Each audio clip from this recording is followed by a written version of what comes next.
In this video, I'd like to introduce one of my favorite models, which is the MiG-29 by Freewing. This is, I've had 3 of these. This is my 3rd one. The first one crashed. It was one of the first iterations that came out, and they had a problem with the flaps. And I'm sure those who know about this model know the history and the elevator servos. They had weak elevator servos, and also if you flew fast with the flaps down, your elevators became ineffective, and you basically nosed down into wherever you were going, not knowing what happened. But since then, they've done a lot of mods. I've done mods. I've changed the linkage here and also put in stronger servos. I got the Hitec D85s. I've upgraded this model to have the thrust vectoring. I've also added the RC Castle specific JP brakes and struts for this model. And also I have JP wheels for the front. Now, I'm gonna paint these green at some point because that's it looks nicer, green, more scale. Same with this one. This is a livery I chose. Beautiful colors. I'll show you the inside in a second.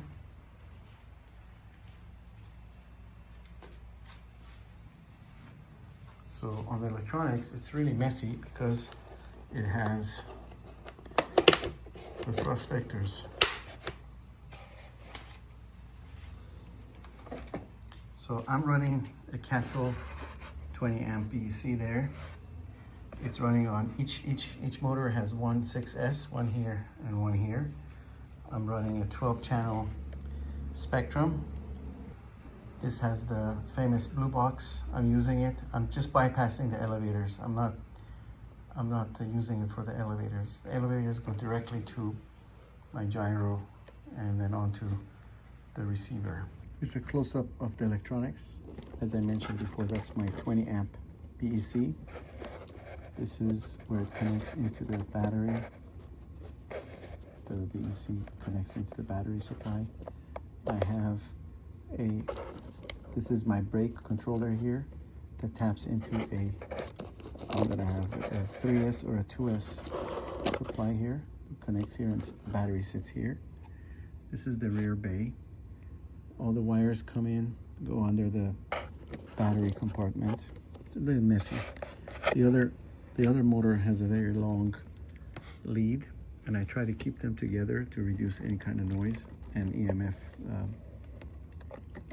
noise.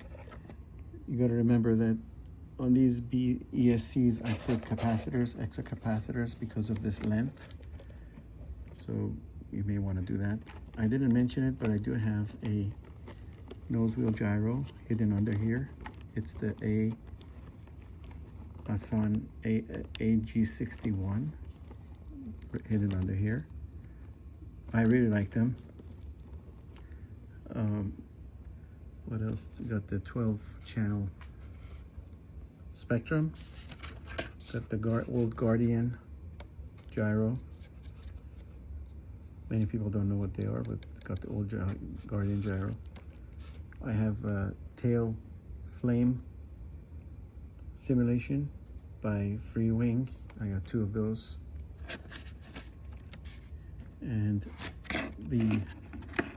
all these wires, these are the wires coming directly from my elevator servos directly into the gyro from the back. I've also increased the gauge of these wires from the servo up front. Initially, there was some concerns about the servos and how much amps they draw, so I try to accommodate. Here's another capacitor for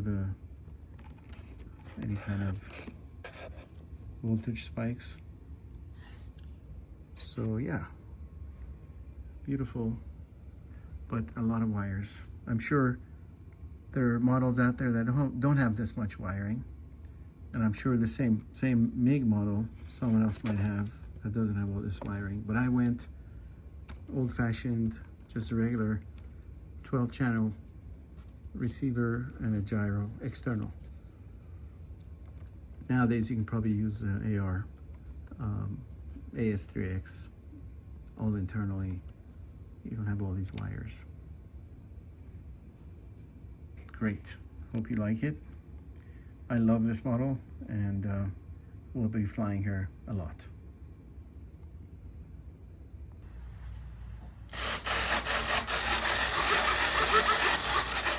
Rust vectoring.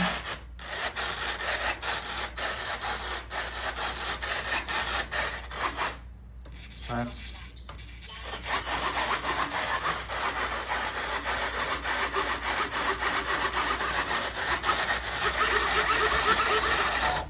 Pretty cool. Flaps up. What else? You'll see the flight. It's a beautiful flying model. Very scale, heavy, flies very heavy, and I mean it's not going to do a lot of 3D, but it does look scale, and it does look nice. There are people that do make it lighter and a lot more capable. CG is right at the wing here, and the real ones, the landing gear door is on the other side, but that's fine for now. Again, this is has landing lights. Beautiful model.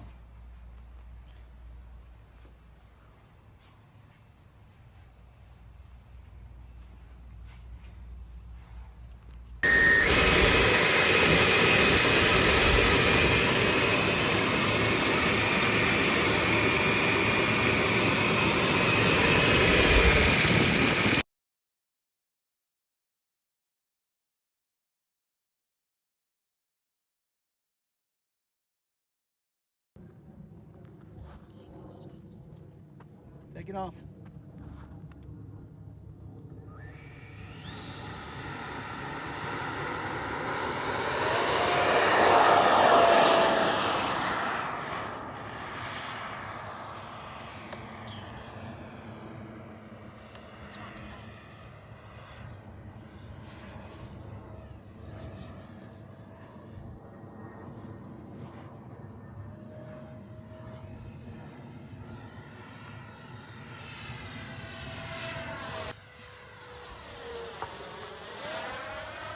I'll go around, come back lower.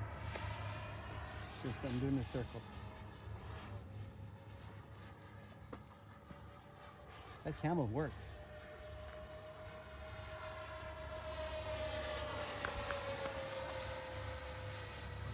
Low, really low. Okay. See if I can make my claim.